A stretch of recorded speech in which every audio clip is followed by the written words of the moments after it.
and merging with the town. But when you really look at it, and if you know what you're talking about, there's no savings in our village because we already share services. The town and the village work hand in hand. We trade off equipment, we trade hours, we trade men, whatever has to be done. We also work with the county, shared services, and somewhat with the state. But in order to save money on dissolution, you have to have duplicate pieces of equipment. I mean big, expensive pieces of equipment, buildings and inventory to sell down, which we don't have. Everybody's got one of everything if they're lucky.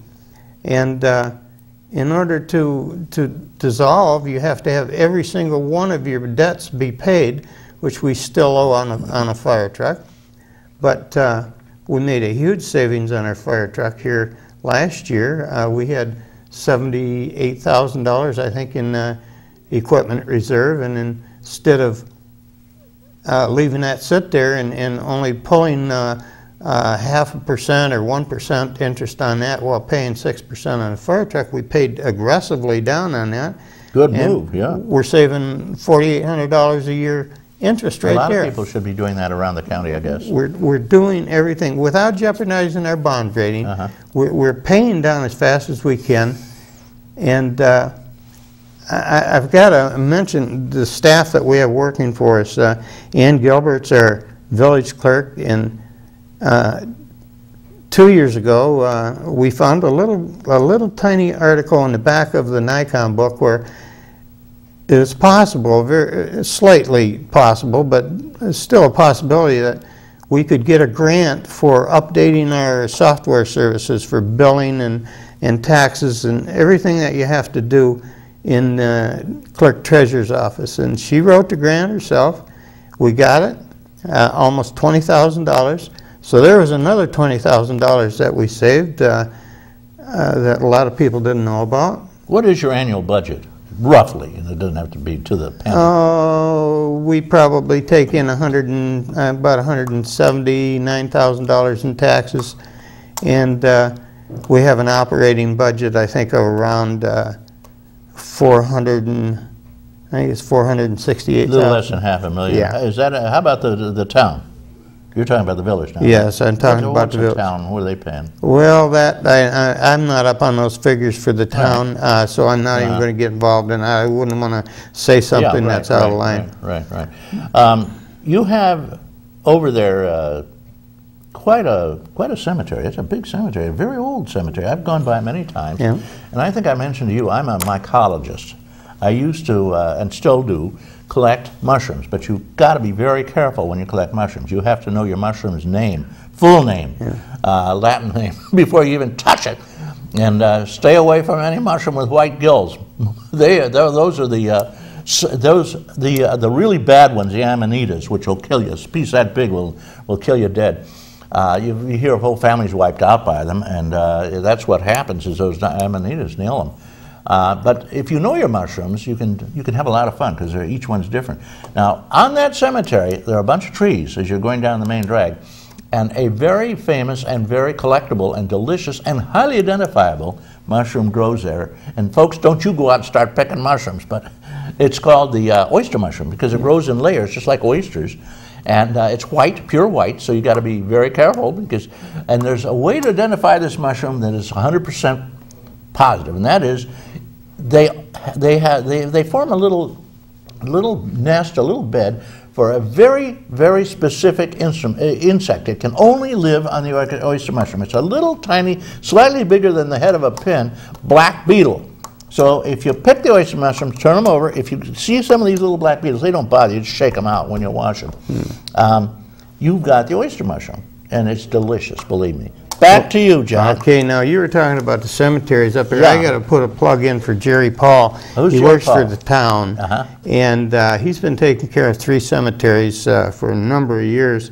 All of them in Sherman? The Mina Cemetery and the cemetery out of Slab City. Oh, okay. And he does an absolutely wonderful job. He has a small crew, but I hear that he may be in line for retirement from the town, and boy, I hope he stays on and helps us out with the cemeteries because he does an absolutely wonderful job up there. That's a lot of mowing. No, it sure is. And while we're on staff there, I want to mention the water sewer plant again and the great job that Paul Fisher's done there. Paul's been there for 37.5 years, and he's going to be retiring in 2012. And in his career, 37.5 years, we've never been written up. We've never had a fine. He's never been called on the carpet for anything. And I don't know if too many people know about this. He's received several awards in the past, but in 2000, he got the #1 top award in the United States for maintenance and operation of a small wastewater management plant. Well, that's quite a feather in his cap. That is. He's done a fabulous job. Although, speaking of writing up, there was at one point quite a flurry of press that you guys got for a small town. And that is, you had a really jumping bar over there at one point. Oh, I guess we had. It was topless. Well, that didn't last very long. Didn't last long, though. And the people in Sherman aren't going to put up with that. They didn't support it, and there was some false publicity that there was going to be an adult bookstore come in on a vacant piece of property. And matter of fact, I went down one morning towards sign down myself. I didn't know for sure if it was true or not, but I thought probably it was a hoax, and it was. And that's not our kind of community. We don't want any that, and we're not going to have any of it. Yeah. Well, what happened to the bar? What's it now? Is it still a bar? Or? No, it turned into a restaurant, and that folded, and then it went back to a bar for a while, and that folded, and then a new restaurant came in here about 6 months ago, and that didn't make it. So this is a rotten time to start a restaurant. Well, our good restaurants uptown, I think, are putting a little bit of pressure on them. And they're having trouble even because the first thing, we're in a bad economic cycle now. This is a depression of sorts. And the first thing people cut back is going out to dinner. So even your famous restaurants are going under because in those you have to have a big clientele to function, and to start up a restaurant without a clientele, you're dead in the water. I had the guy in charge of small business advice down in Jamestown for the county. He's doing a great job, and he was on the program and he said, "Look, the one thing you do not want to touch with a long stick, a pole, 20-foot pole." Is a restaurant. They're easy to buy because people go under all the time, and you have to have at least a couple of years worth of money to operate it without a clientele, because it's going to take that long to build a clientele. But in this economic climate, there is no building a clientele. The people that do go out will stay with the restaurant they're going to. And so, guys, there's a little bit of advice for you. If you want to get into a business where you will lose everything you have, you know, they say, how can you make how can you deal with $2 million and come up with $1 million? Buy a restaurant at best. Yeah, well, everything's a gamble anymore, it seems like. But our village, for our size and for our tax bases, is progressive. We have people coming in. I drive around, and I did the other day just to make sure I knew what I was talking about. There are only 2 houses in the whole village for sale. And a friend of mine was trying to find a good rental unit, and in the village of Sherman there are a handful of rental units, and as soon as one comes up and it's cleaned out and refurbished, it's gone. I have to mention the rest of my staff that works for me. Doug Crane, the Water and Streets Department, he's up at 3 o'clock in the morning plowing the streets. If he has to, he'll plow all day long and get up at 3 o'clock again the next morning. He's down in the holes in the mud, and he and Larry Meter. Larry Meter's our utility man. He's our mechanic. He can fix anything. Okay, well, we'll stop there. I'm sure you have a huge staff there. It's all wonderful people. We got a couple of phone calls. You want to take one? Sure. Okay, morning. Thank you. Good morning. What's up? Well, in this part of our county, we see a lot of small villages like Sherman, Ripley, Brockton, and so forth. John, what do you see as the future of our villages? Are we going to be able to sustain them, and how are we going to keep supporting all the services in each of those towns? What do you think, John? I think that Sherman is going to do very well in the future. Everybody is working together. We don't have a lot we don't need a lot in Sherman, and what we have, we're paying for as we go along. We have a fantastic board. We have 4 people on there that can think. They're not at all afraid to speak their mind, disagree, voice their opinions, and I take into consideration everything they have to say, and I think they're guiding Sherman in the right direction. I know things are expensive, but as we go through the next 5 to 8 years and we get more things paid off, the fire truck and the sewer plant, we have more money to do things, and we'll be finishing the water lines, we'll be paving more streets. We're going to get a tree program now to replace some of the huge maple trees that are dying. We're going to have a cost share program where you can pick out the tree you want, and I think NIMO is going to, or National Grid will pay half, and the homeowner will pay half. We're just small town. It's working. Yeah, it's working. Yeah, it is working. It's working. How about the very rest well. of the villages, as the caller mentioned? Do you think they're doing as well, or are going to be able to keep going on an individual basis, or they're going to have to consolidate? Well, you take places like Bemis Point. Right. I mean, they have a huge influx of people in the summertime. They spend a lot of money. Same there. with Mayville, Chautauqua.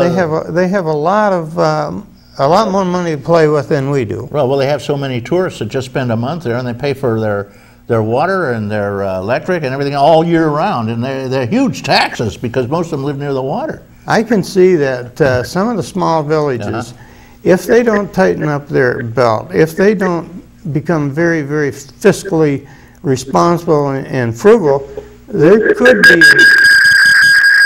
We have a noise problem. they could be in a lot of trouble in the future. I don't see that for Sherman. We're progressive, we're going in the right direction, and we're making it work.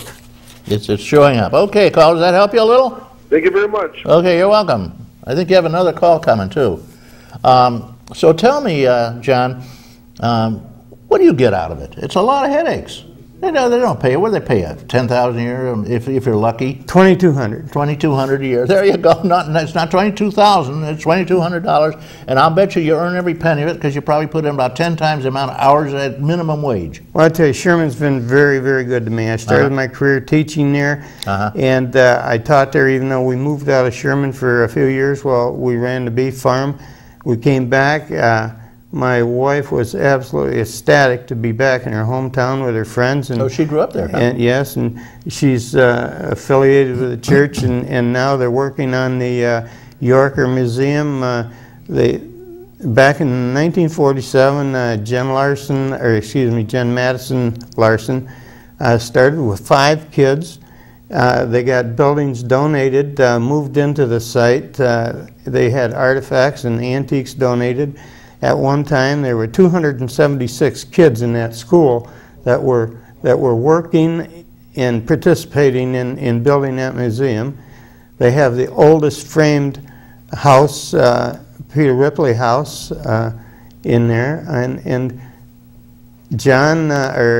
Hazel Halter is the president, John Aldridge vice president, and Sally Patterson, my wife, is secretary treasurer, and they're getting that place cleaned up and refurbishing it, and they're going to be open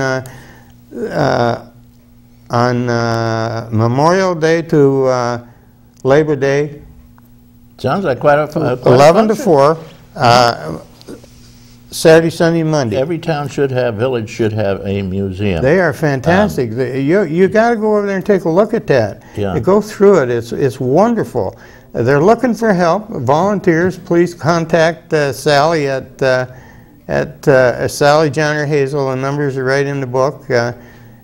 And we've been over there trimming brush and cleaning out, sweeping. And it's really the first time that I've ever really spent a great amount of time in there. But they have a chapel, a general store, a buggy shed, a meeting house, an old fort It was built in 1750 in Ripley, moved on to site.